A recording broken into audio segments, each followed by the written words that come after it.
Last night was just another shift on a graveyard roster at St. Mary's Hospital, or so I thought. My colleagues often joked about the strange things we hear from patients drifting in and out of sleep, but nothing prepared me for the chilling words that echoed through room 307. A patient, a girl no older than 10, started murmuring in her sleep, her voice eerily familiar. As I leaned in closer, her whispers transformed into a verbatim recital of my childhood nightmares, ones I hadn't spoken of in decades, let alone to anyone at work. It all started with the dream of the Shadow Man, a figure that lurked in the corners of my bedroom, waiting for the perfect moment to strike. I remember vividly the way he moved without making a sound, and how his eyes glowed with an unnatural intensity.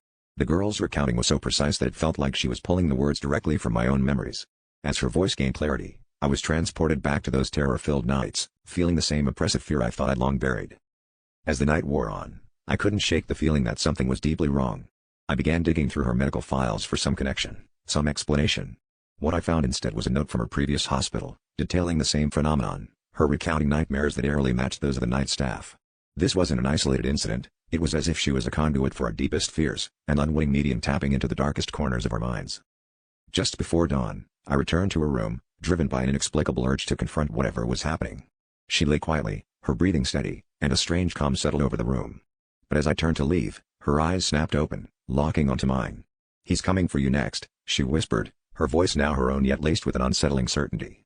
The room felt colder, the air thicker, and I realized that my childhood nightmares were just a prelude to something far more sinister that had already begun to unfold.